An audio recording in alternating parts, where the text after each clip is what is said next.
Christmas is an important time for Christians and non-Christians alike. It's this holiday that's celebrated pretty much across the world, especially in America. But I think sometimes the intent of the holiday can be misconstrued. Hey guys, my name is Anthony. I'm here with Joshi and David Hearing. We're here with It's the Good Life, your practical guide to adulting. And today we have a special one because it is indeed Christmas this week. Christmas. If you're watching this, it's the time of good cheers. It's time of eggnog, of Christmas trees, ornaments. For some of us, it's a time of being away from families, but for others of us, it's a time of family time and being together and just being in community. Yeah, man. Love it. No, Merry Christmas from Merry us to you. Christmas. It's crazy. It's crazy. We've been recording this podcast for how many months now? This is going to be the 21st. Fourth? Third. I think maybe the bonus is coming out. But yeah, welcome to another bonus episode. Welcome to another bonus holiday episode. But today, we're talking about Christmas, but more specifically, I'm kind of prompting a question here of how do we hold onto deep joy when our circumstances are anything but restful? And I think that's a question that kind of is more relevant for the Christmas season, just because Christmas is about joy. But yeah, just jumping right into it, right? When we think about Christmas, when I think about Christmas, I think the first thing I think about is like Black Friday, like sort of the, oh my gosh, everyone is fighting. I mean, I don't think Black Friday is nearly as crazy as it used to be in previous years. But that's the first sort of image I think about is like, everyone is shopping. You got to get your gifts in, you know? Right. What do you guys, like when you think of Christmas, like what are the first things that come to mind? Like just shots right now. Just I hit think me. Christmas tree. Okay, Christmas tree. Lights, yeah. I think all the Christmas songs like Mariah Christmas Carey, songs. Okay, right. All the jingles start coming out. Just Okay. mistletoe. Right. I think snow, especially if you live around snow, I think just being abundant in snow angels and stuff. Like, So those are like pretty stereotypical like images, symbols, presents. right? Yeah. That come to mind. It's interesting to me, like the first thing that doesn't come to mind is church. Like the first thing that doesn't come to mind is like praying and reading the nativity scene. The first thing that comes to mind is everything that our culture wants us to convey with Christmas and relate to Christmas. So I think that kind of goes into this idea of commercial Christmas culture, where Christmas is less so of a holiday that's surrounded by that is pursuing joy, but it's actually pursuing consumerism. It's pursuing getting more, being more. And in some senses, there's this idea of, we've talked about social media and sort of the images that and unrealistic expectations it sets for people.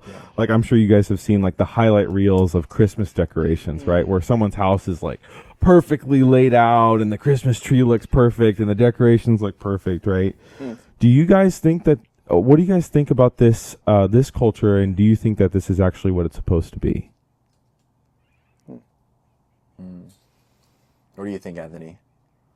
I think it's definitely been a little bit drawn away for sure. I think part of it's funny because for me, like I remember my history, like back then when I was younger, Christmas was this time when we got together and just ate. Like it was very simple.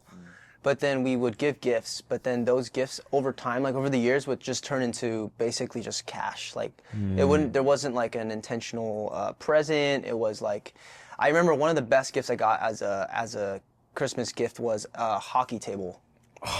And like my cousins had basically combined all their funds to like have this thing for me. And so it was really cool because they wrapped it in like literally this mattress cover.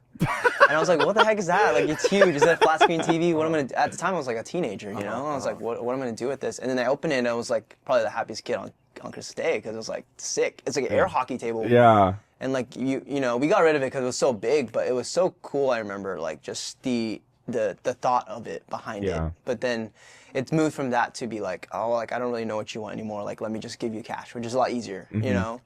I mean, do you feel like the transition, or what do you feel like the transition between like gifts that were maybe more intentional to gifts that were, or gifts in a sense of like a monetary sense, like, do you feel like that's changed the way that you've felt about Christmas, like, or I guess more so like the joy of Christmas, like the actual fundamental feeling of joy? Has that changed as a result of the way that gifts have changed? I think it's really interesting because I think it's the question of like, what is the value of a gift? Because there is the monetary value that you can talk about, but then there's also the value of like the sentiment behind it or the thought process. And like I was talking about this with a friend actually. He was like, I find it so hard to gift my friends or gift, he said siblings specifically, because he's like, they can just buy whatever they want.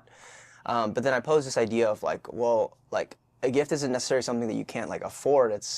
There's something deeper than that too, like gift giving, you know? So. Yeah. No, it's, what about your experiences, David? Like in terms of gift getting, gift receiving, like has that changed since you were a kid? You know, What's the best gift you've ever gotten? or what's the best gift you've ever gotten? Yeah. Well, the gifts that I've received as I was a kid have been I've always been grateful for everything that I've gotten. And so I think one of the best gifts that I remember, I mean, it's not the clothing, but I think it's more of what I really wanted to have fun with when I was younger, and it probably was maybe like an Xbox or something. Oh, okay. And I just remember pushing my dad so much for it, you know, and I remember the amount of like potential happiness and joy that I was on the edge of trying to like push, because I was like, I don't know if you're getting me this or not, or like, do I have to save up for it or not, you know? And I think wrestling with that thought, but also understanding what Christmas is about, where, you know, perhaps it's in the traditional sense coming together as family, I was like, I think I want to be super surprised about what gift I'm getting, but also know that where and when I'm getting that gift is coming from a righteous place, where my dad actually loves me, so he's getting me that gift because he know it'll make me happy. Yeah. And I really do miss moments like that. You know, as you get older, it does quickly start to fade, and you start to kind of lose the essence of more of what that Christmas joy used to look like, especially as a younger kid. But I just think that as you continue to adult, things just start to look a little bit more different. So, You know what's interesting is even as a kid, you were participating in that culture. yeah. Right? Like you had a sense of, I want this thing. Right. And your focus was less on my dad sacrificing hard-earned money to get me this thing. It was, I just want this thing. You know, and I think that that's sort of a part of Christmas culture, is there's this promise of happiness, but often with the focus being on the gifts, you're left with, what are you really getting? Yeah. Not anything really spiritually, emotionally meaningful. Right. Oh, great, you got me the new iPhone. Like, okay. Yeah. Like that's a great gift, but like, how is that representative of the joy that's actually being transmitted from the person? Yeah. You know, you know what I mean? Go Yeah, ahead. dude, that's really deep, because I think about that also in somewhat of a biblical sense too, and it's like so often we're captivated, pulled by the gift rather than the giver. Yeah. And it's like the same thing when you're bringing up the idea of like, I'm so consumed because I got this Xbox, but as a kid, like sometimes I forget that like the person that gave it to me is my dad. You know, that's the person that I should be really thankful for. And this gift that he's given me is more of a just secondary thing to that. And so it's like, yeah, I think that's really true in the sense where we tend to see things like for what it is, and then, you know, it's more about, I think, the giver than the gift itself. Yeah. Yeah. No, exactly. No, it makes something that's supposed to be sentimental more performative. Right? Where it's like, what's the goal of this? Oh, my goal is to give you a gift. And it's like, and I think that kind of goes into your family a little bit, right? Where you're saying like, oh, I don't know what to get you, but I feel obligated to get you something. Right. So I'm going to give you money as Yes. sort of a placeholder to say, I am completing my performance to you Yeah. of giving you something. Right. When in actuality, that's ironically not what Christmas is about. That's actually still participating in that, I'm giving you something. Instead, what about my time? Like, you go up and spend time with your family. That's the gift. More so than any money that you could give. Yeah, you know, something I find really interesting is like, why do people? This only occurred to me like after I became a nurse. Cause it's interesting, because I'm like usually working some type of holiday, right? Like Christmas, Thanksgiving, whatever it is. And I was like, why is it that like people only get together like in a big way on these big holidays?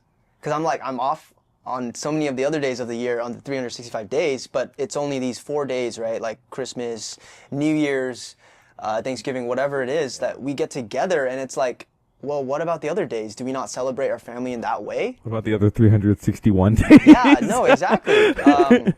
Yeah. And it's so interesting to me because it's like gratitude isn't something that you only have 4 days out of the year. It's something you have, 365 days out of the year, 24/7. Good. Yeah. You know? Yeah. And Yeah. so it's like, how do you bring that attitude into your daily life? I think is a way that we can live a good life, right? Like it's like, how do we bring more gratefulness, gratitude? It's like the season. I think we often hear like Christmas is the season of giving, right? But often I think it's understood as a season of getting. Yeah. Word. That's true. That's so true.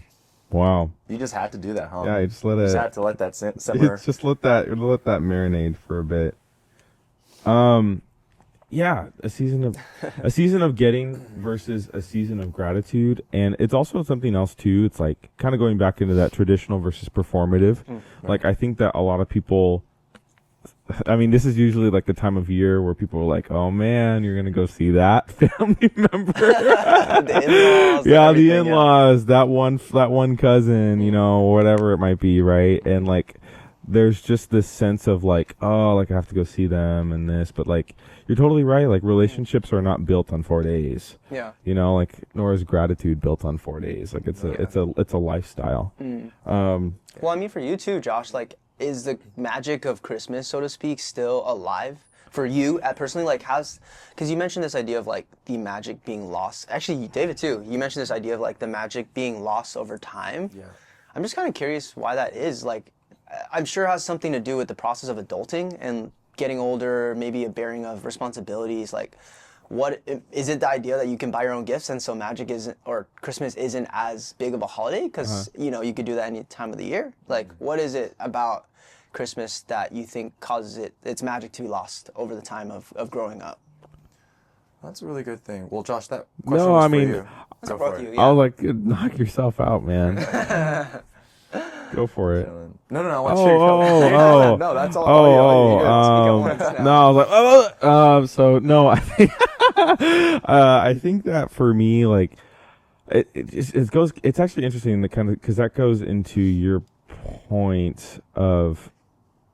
I think that we're so focused on the gift giving and sort of the expectation of what Christmas is supposed to look like that we actually miss out on the fundamental grace and joy that's found in Christmas. And this is like how I've always been told in church is like Christmas is not a holiday, it's a reminder. Like it's not a let's accumulate all of our joy just so we can express it on this one day. Yeah. It's kind of like the Sunday of joy. Yeah. Where it's like it's not a pit stop, it's not a stopping point, it's a pit stop of be like, oh, by the way. So like for me, I think we were talking about this before the episode we started recording. Like when I think of the word joy in relation to Christmas, like I think that when we think about Christmas as like what as culture might convey it, it's like, oh, it's a happy day where Jesus is born, or if you're not religious, it's like it's just celebrating happy. But it's like when you actually look at the nativity scene and story, it's like Jesus, his parents were running away. Like they were running away because they didn't want their son to be killed. Like Herod wanted to kill Jesus. So like they were running away and they were staying in this inn because there was literally no place to stay. And, like it was dire circumstances, yet in the midst of dire circumstances, there was joy. And like, I think that is like what Christmas has evolved into for me. It's like initially it was give gifts, see family, have food. That's Christmas, right? But now it's like, it's changed where yes, adulting is happening, and it's really a pit stop reminder of like, God, I am maybe frustrated. Legitimately, I'm burnt out right now. Like, but God, there's so much to be excited for in this next year. Like, but God, 2,000 years ago, you came into this world in the form of us, to save us. Like, in the midst of my trials, my burnout, my struggles. Right. Like, that's what Christmas has transformed into for me. Can I say I'm perfect at reflecting that every time? No. But can I say that that's what I ideally hope and believe it is? Yeah. Yeah. Yeah, I don't know. Yeah, I think everyone has their understandings, their conveyances of what Christmas should look like, but maybe I think the people that, you know, perhaps the ones that slow down and get to kind of be more present in that, recognize that it's more than, you know, all of that fluff, you know. It's a lot of just being present with what you've got and what you have. And I think realistically, as I look at other people's and friends' lives, and I think just considering other people's stories, I mean, not everyone can even go back to family, right? Yeah. And not everyone even has a family. Like maybe your full family has just been, I don't know, estranged, or maybe everyone has, in a very long shot, I would hope this on no one, but, you know, maybe you just don't have your family around anymore. And, you know, as you're independent by yourself, what exactly does that look like to be present and spend the Christmas holidays with the most important things? Yeah. And being present, Yeah. right, goes into that. No, totally. Yeah, you want to finish that No, thought? here's sort of a prompt based on that for Okay. both of you guys. If God closed the door on 50% of your current holiday commitments, would your source of joy still be intact? Like, in other words, if what you had planned was cut in half, where maybe you spent half the time with your family, maybe you spent half the time in Hawaii, like, would you still be able to retain that level of joy in the season? I think so. Yeah. So talk me through that. Why do you feel like you can? I think that the joy is valued not in the time spent with somebody, but in the quality of that time. And I think that's why we talk about, you know, love languages and Yeah. the quality time as one of those, is because it's not the quantity of time that's the love language, it's the quality of time. Yeah. And I think Totally. that's really what I hone in on during the holidays, because as a healthcare worker, and it's interesting because I think part of the seat that I have is like I get to have this like fun perspective on these topics as a nurse, is that like it's like time with family is limited. I don't live with my family, like they're up in Northern California, and obviously I'm down here in Southern California. So it's given that circumstance, it's already the separation that happens. And so like all the time that I get to spend with them, every time I get to travel up is itself, I think, something that I'm really grateful for, because I don't know when that might be my last trip, whether or not. And that's why something that my dad always pushes me to do is to see my grandparents when I'm up there, because he's like, you never know when that might be the last time. And it's a little bit, I think a little like sorrow, a little sad too, but then also the idea that you never know when it's your last chance to be with somebody, to be with family. Right. You know, and so I think it really is how do you spend that time. You can have 6 days with your family, but you can do just as much quality and compact it into 3 days. You know, it's just, you want to drag it out, or do you want to just have a very concentrated set of time? Right. Well, it's like you said, it's not about the quantity, it's the quality. Yeah. Right. And even more an extension of that, like it's less so about the quality. It's like the quantity of your quality time, I feel like. Yeah, and it's not to say like, and this is an interesting point too, it's not to say like quantity isn't important, because we just finished the relationship series, and the idea, I think if you told your significant other like, hey, I'm only going to spend 1 day out of the year, but it's going to be the best day of the month. I promise you that. We're going to do One day. We're going to go to Disneyland, we're going to do this, we're going to do this, but Yeah. sorry, that's all I can give you, right? Like, I think anyone would see that and be like, okay, I think quantity matters. Like, I want to see you a little more often. Yeah. So there is a balance, I think, there. There's that nuance. Well, I wonder even if it's like less so about, and I think this is sort of like a secondary idea. Like, I think that quality time is defined by intention. Right? Like you could spend, you can dedicate a time to somebody. Yeah. And it not be quality. Oh, yeah. Like, Yeah. That's right. Yeah. but you can, if you're intentional about, I'm here for this person, and I'm here to, it's actually interesting. We were literally talking about this before. Anyway, I was talking about how, in my own life, and this is actually I think this is a good segue. I feel like I've been modeled from both of you guys about how to spend quality time with people. I think that's one of my greatest struggles, is like how to be present. And like, I think that, both of you guys and just the ways I've seen in your own individual lives and together, like whether that's like bouldering or whatever, like you guys really make it a priority to be present in the moment. Even if the storm is brewing around your life, like there's something important about being here right now. And so just kind of speaking a little bit into that from I know I'm bolstering you guys up in the name of the Lord, but like just based on like what are ways that, like, let's say someone who's listening has a difficult time, they're going into this Christmas season, maybe they're going to go see that family member that they haven't seen in a long time, or they're just anxious about seeing. How do you be present in that space? How do you guys do that? How would you recommend doing that? What's your own experience? I'm going to take it from like an anecdotal story that I had lived my full junior year. And I kind of brought this up in some of the earlier episodes of this podcast. But in short, my junior year was just filled with a bunch of early morning work, and then I would go to school, wake up, get ready. I'd take a full hour to just get ready, full skincare, shower, everything. Oh, nice. Shave my face every single morning. Now, obviously, I'm not doing the same routine. Oh, right? hold on. Look how clean this guy looks. Thank you, guys. Thank you, Josh. But the whole junior year for me in college looked like just routine, day after day, consistency, and there was like no break.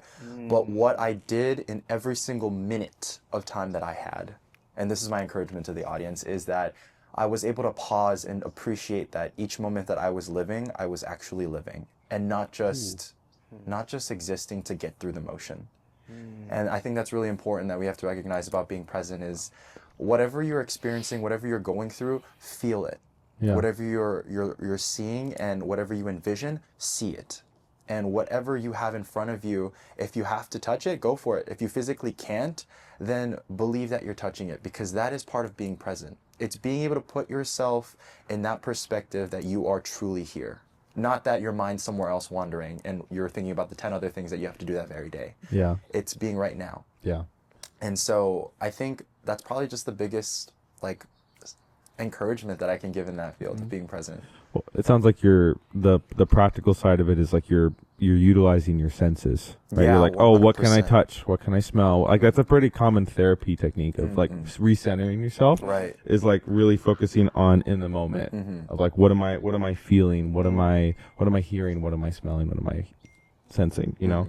I think that's a great practical way to re-engage with the present. I really like what you said about, I think, like the difference between living and existing, because I think that the challenge, I think just to reemphasize what you said. Holy smokes, but man. I think the the reflective question that I have for myself and maybe for the audience too is like, which side of that am I on? Am I just living my life, or am I just existing in a life that I've been given? Right, I mean, those two are such different things, because the way you live your life is so different. When I see someone that's just existing, and you mentioned this idea of like routines, and it almost came off as like this monotonous, boring thing. But I wonder how many of us are just existing through work, just going through the motions of a holiday, right? If you're, for instance, if you're like 50 years old, you've been through 50 Christmases. How is that 50th Christmas different than that first Christmas you experienced? Like, is it different? Are they getting better every year? Or are you just trying to one-up yourself and then, like, bigger present next year, bigger present? Like, what is it about Christmas, and what is it about your 50 years of Christmas that, has changed through the years? I think that's something interesting to think about, too, because, as you get older, I think holidays tend to mean a different thing, And I think that kind of goes with what we talked about in the beginning of, in the beginning when you're a kid, you look forward to those gifts. It's like Christmas Eve. It's, you can't wait to open those things under the tree. It's like this whole custom. You've got baking cookies, and you got the milk out for Santa that's going to come down the chimney. Yeah. That's really just your dad dressed up in a big, like suit or whatever it is. We don't know. Hey, you don't know, maybe. Like, what? Or you're maybe writing Christmas letters because, Santa does exist, and he does, Yeah. But yeah, there's like kind of that joy and that change of meaning over time as the years go on. Yeah, I mean, this kind of segues into like what are some ways that we can push against the narrative of our culture that is about Christmas and actually pursue what Christmas is really about, which is joy. And I think one thing I wanted to kind of segue in a little bit just for the listeners, like the difference between, I don't know if we've actually talked about this, but the difference between joy and happiness. Have we talked about that before? Oh, I'm not too I don't sure remember. if we have. Yeah, I don't think so. Yeah, from like a scriptural standpoint, the difference, it's all about your circumstances. Happiness is based on your circumstances. Anthony is here. He gives me a cookie that I really like, that's warm and tasty, and I'm happy because he gave me that cookie. Great. He takes away the cookie. He says, "You don't need that." I'm now sad. That's like a general definition of happiness, in a sense that it's circumstantial, versus joy is non-circumstantial. It's a feeling of similar to happiness, where there's this contentness, but it's not based on your circumstances. I could be going through my divorce, but I'm still joyful. I could be spending Christmas with my family, but I'm struggling for finals, but I'm still joyful. Yeah. It's a posture, it's an act of living, less so than it is a state of being relative to your circumstances. Yeah. And so kind of thinking about, right, like the practicality of what to focus on with Christmas, right? If there's one thing to focus on, it's how do I be joyful, right? I think one thing that I've seen that can help you really focus on the traditions, the real true theme of Christmas, which is joy, is to serve on Christmas, serve around Christmas, because then it's not about the gift giving. You're pushing against that narrative, and you're actually focusing on giving for the sake of giving, not giving for the sake of receiving. Right. Anyways, that's kind of a lot, but Yeah. like what are some things that you guys have done? I mean, I know in your experience in nursing, just your experience with friends and just being intentional, like ways that you can focus on the joy that comes from Christmas as a reminder, instead of the consumerism, the I want culture. Well, I think it's interesting because I think the magic of Christmas is something that you can, maybe I'll put this across, this idea, that I think the magic of Christmas is something that you can tap into, I think, year round. It's not something that only happens on December 25th of every year. Yeah. And I think the magic of that is because the magic comes, I think, from just being around people that love you and that you love. And that there's this sense of like, in the air, there's this, it's hard to describe, but there's just this feeling of like, there's this, it's hard to explain, but like, Christmas is like, everyone knows, like, this is just like, for a lot of people, it's their favorite holiday. It's just like this feeling, this ambiance, this vibe. I don't know what the word is, but there's that feeling, and I think that's something that just comes from being around people that you love to be around and that love you back. Yeah. Without anything in return. So like, why limit that to one day? Yeah, because I Essentially. think you can experience that. I get a little bit of that Christmas joy like every time I go home, and no matter what month it is. It could be the crack of March, right? There's no like holidays in March that I know of. Or is there? maybe there is. I don't know. Maybe I'm missing. But it's just like, it's something that you can always have. So don't limit it to just that holiday season. Are there specific sides of like your family, like in terms of like when you spend time with them, that gives you that sort of joy? Is it things they say? Is it the relationship that you share? Is it even less than that, like just a recognition that they're your family that like brings out that joy? I think it's really interesting because I think a question that I was going to pose to you guys earlier that maybe it's a good time to circle into is like, what does quality time mean to you? Like, what makes time quality in a sense? Because a little anecdote is like, back when I was younger, I used to I thought it was so fun. Like, my family was all in the same house, and for some reason, whenever my mom and dad decided to like use the bathroom together, like our like brushing our teeth, and then my sister would go in there, I would like run into the bathroom with them. Our bathroom's like not super big, but I don't know if I told the story, but I would run in there and I would close the door and I'd be like, la la la, like, this is so fun. Yeah. Like the four of us in a really big house, all in the same room, but like just trapped in there. Yeah. You know? Yeah. Like not a parent trap situation, but just more like just like enjoying this like vicinity, this closeness, and I just like thought it was so fun as a kid to like trap us all in the same room. I'm like, there's so many other rooms in this house, but we're all in this together. Yeah. You know, kind of thing. It's Yeah. like, Right. but I think the deeper root of that is like, I just enjoy being around people, like being around family. And it's just like, it doesn't matter. I think when my sister comes home, it's like we could be doing this and that. Like it literally doesn't matter. It's just as long as you are with them. So anyways, what is quality time to you guys? Ooh. I think David's going to be better at answering this one than I am. I think it's to its core for me, quality time. It cuts away all the unnecessary chatter and it really narrows down on what's most important. And for me, I think quality time really simmers down to is the amount of space and the time that you get to spend with the people that you're spending it with healing to you as a person. And I think about that every single time because for people like you, Anthony, and Josh, and myself, we've all got stuff that we're coming from. And when we have a family that cares and loves us back the way that we need it, like, hey, Josh, I know you're studying for finals, and you have that NCLEX coming up for nursing, right?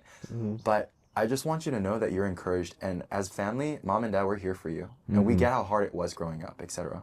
And Anthony, that one time you shared that story when we were in the bathroom together, I appreciate that you shared that with us last Christmas. So, you know, why not let's all brush our teeth tonight before we go to bed, and let's say a little prayer of just how grateful we are before we open presents on Christmas Day tomorrow. In the same bathroom. In the same bathroom. In the same You know, Let's run it back. That's right. you know, and whatever it looks like for me, I don't really have much to say because all of those things that we've encountered, and that's, you know, amongst you two, you know, I would only hope and pray that does truly happen one day, because I want to see the day that I can continue to live with my family, that we're actually functional in the grounds that we can actually love each other the way that we need to love each other. With the words of affirmation, with giving a gift and not feeling that has to be conditional, or that we can receive the gift and not have to complain about it, that we can share quality time and not feel like we're a burden to each other. Yeah. That quality time has to be healing for me. And if it's not, then I feel we're almost existing. Two quote-unquote present people that are choosing to be alongside each other in conversation, but not at its core healing or helping each other heal. And,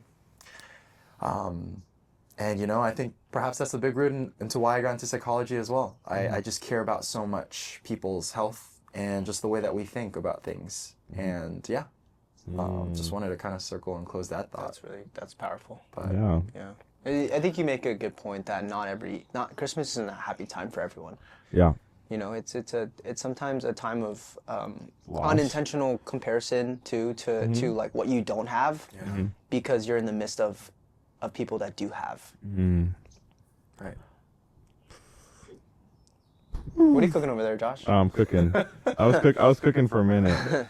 So two things. I've been recently reading Anthony. You actually let me borrow this book a couple years ago, maybe 2 years ago. It's called The Relentless Elimination of Hurry. Yeah, I'm reading it. I'm reading it, and it's been so good as a refresher for while I'm feeling burnt out, which is hilarious. But one of the recent things it was talking about was how attention and time are of limited quantity, and it's your most valuable asset. And I think, like, going back into that conversation about, you know, obviously, I absolutely agree. Like, I think it's the way that we show love to each other.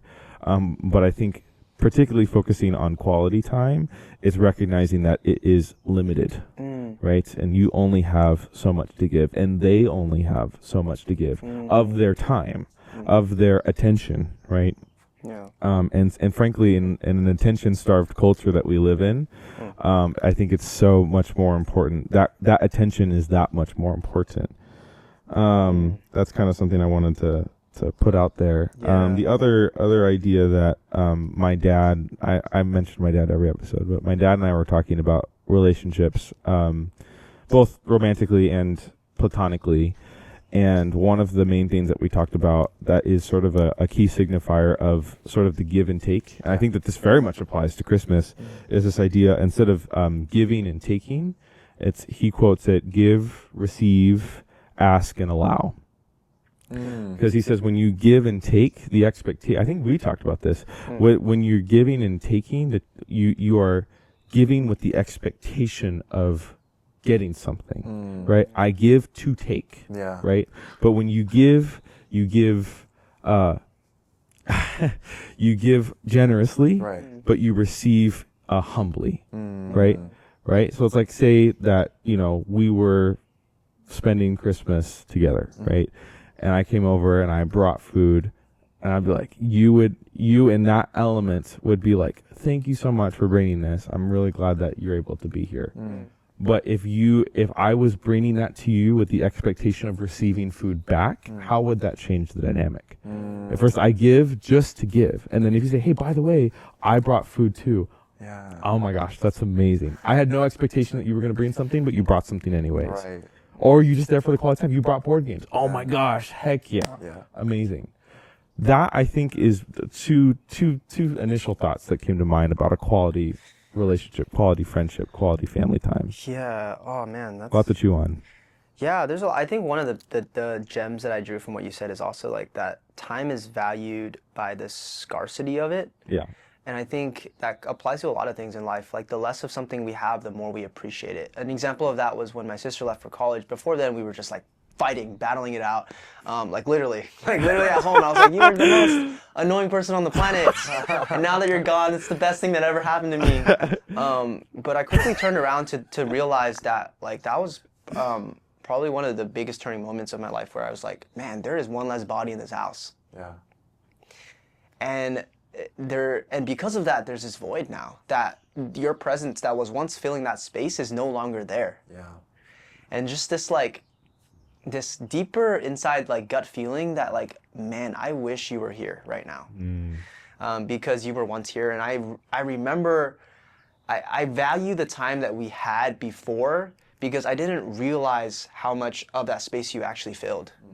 Woo. Like that time that we had together symbolizes a time where I felt complete, felt full, felt, not in a sense where I'm incomplete without you kind of thing, but more in a sense where, okay, you are family, like you are part of this thing that we are related in blood relation, whatever it is that you're called. And so it's just that realization of what you had before, only after after losing it, after not having it. And it's like, wow, I didn't realize this need that you filled for me in my life. Yeah. I have a great challenge. I think that's something that I've been doing lately. I don't know if I've mentioned this in previous episodes, is auditing myself. And I think that obviously can be applied to so many things. Like I've audited my finances. I've audited like my to-do lists.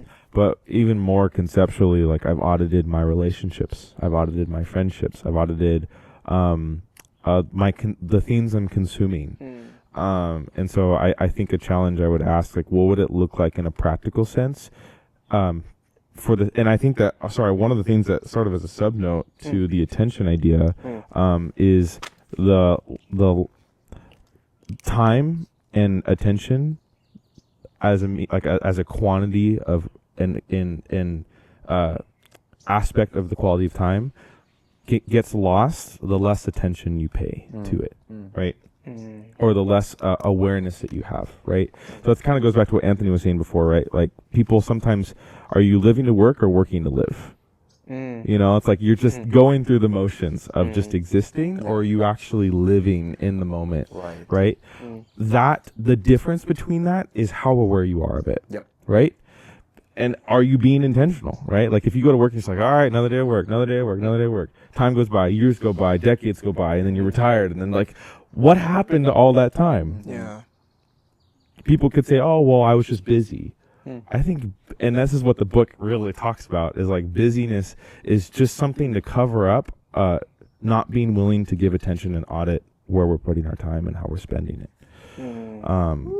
So I think, yeah, just kind of going into, sorry, I kind of rambled a little bit, but, with, with that in mind, right? Like, are you auditing yourself about are you aware of how you're spending the time? Do you tend to zone out sometimes, some weeks, some days? How do you bring yourself out of that? I think it's a really hard thing to do. It is. I'm not saying it's easy.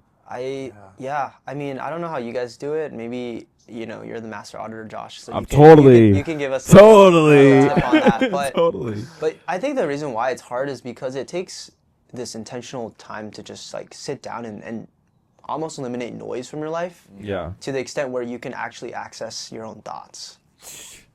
To the point where you can access like what's inside, because oftentimes we look external to what meets to meet a certain need, when what we're really looking for is inside of us. It's already there. Right. That joy, that happiness, it's like there, know? And I think that's something that I think about a lot, is how can I set rhythms in my life where I have an intentional time to sit down on a daily basis, on a weekly basis, and then on a monthly to yearly basis, as we're coming to the end of the year, right? This is the last of it. And I think something we think about, and maybe worth talking about in later episode, is this idea of New Year resolutions, right? Like, do we even do it anymore? Because we failed the last 50 years of our life. What's the point, But I think there is value in that. And as we head into, the next season of this podcast, I think these are things that I think I'm thinking about as we navigate, is like, what is 2026 going to look like? How is it going to be better than last year? What is it going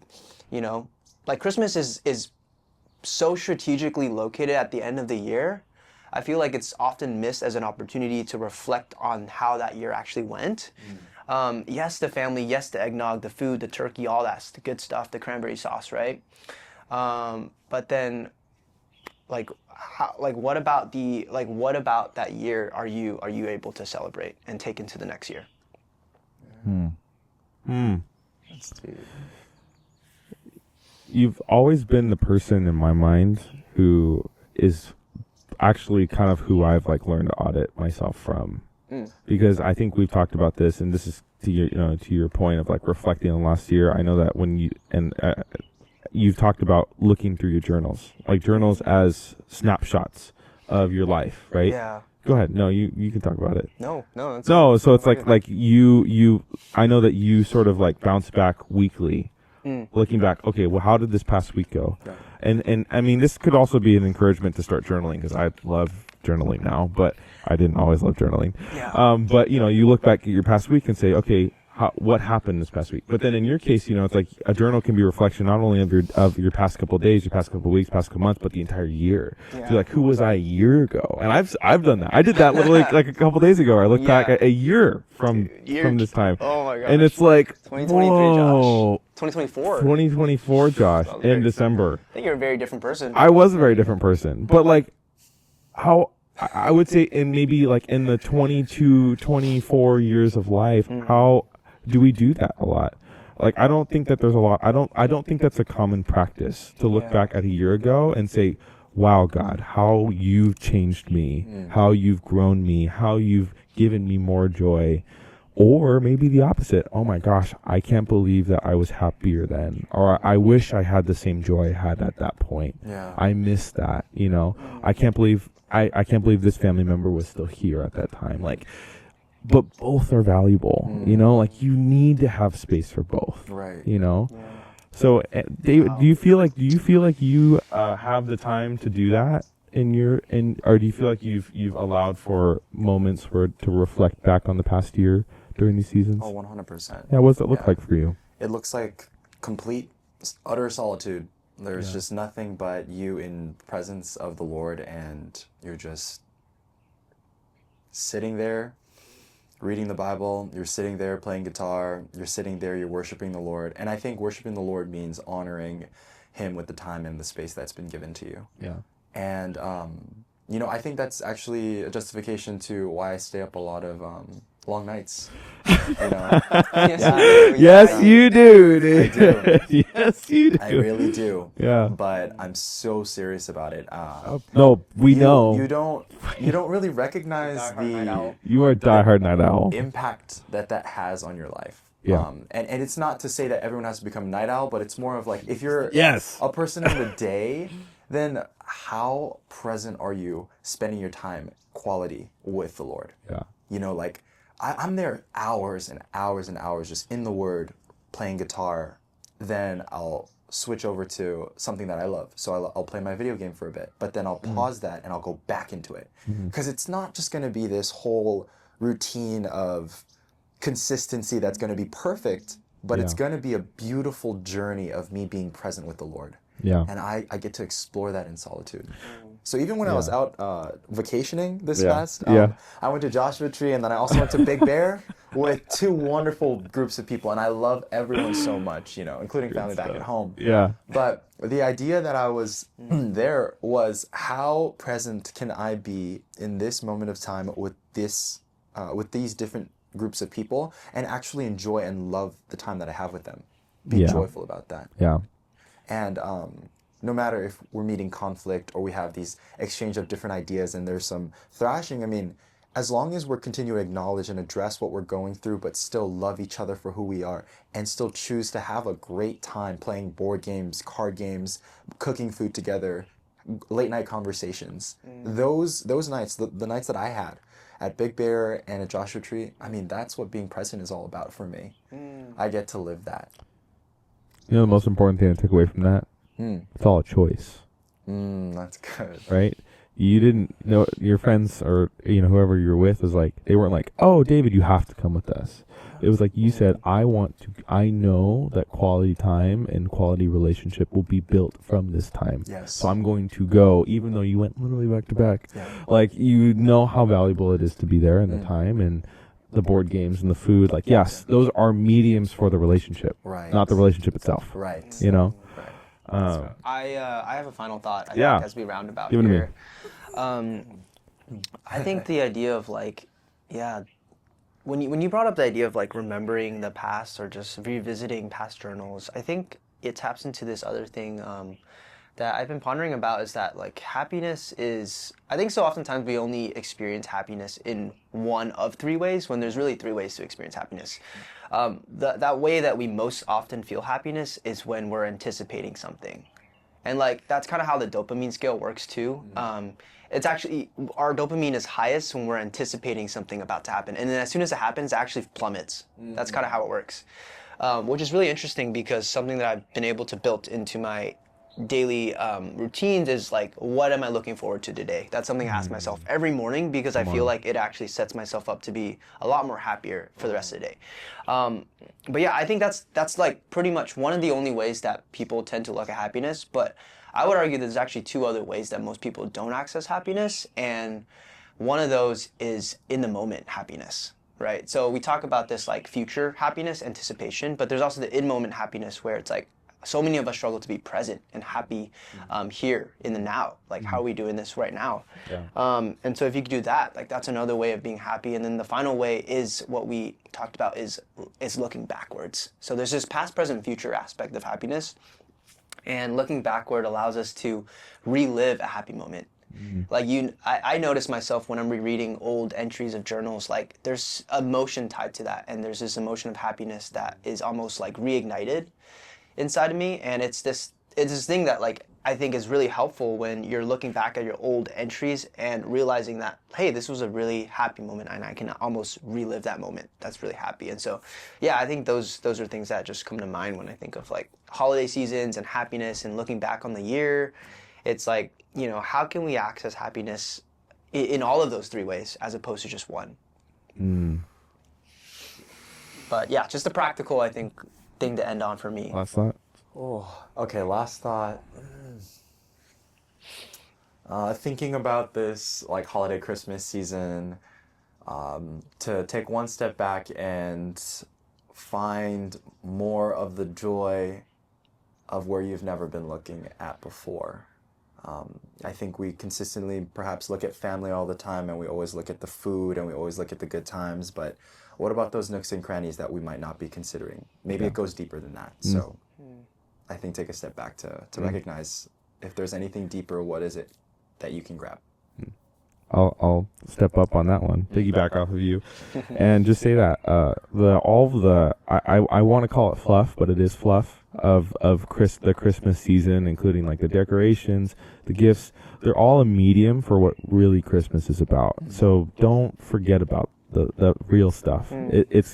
Sometimes I feel like the traditions, they're actually filters for joy and happiness. That your joy and your happiness get stuck at that, when in actuality it's actually always should have been there and should supersede the holiday and beyond, into the next year, into the next season, into the next whole, all of the things you have going for you. So focus on what really matters. You want to close out in prayer? Yeah, I'll take it. All right. Let's pray.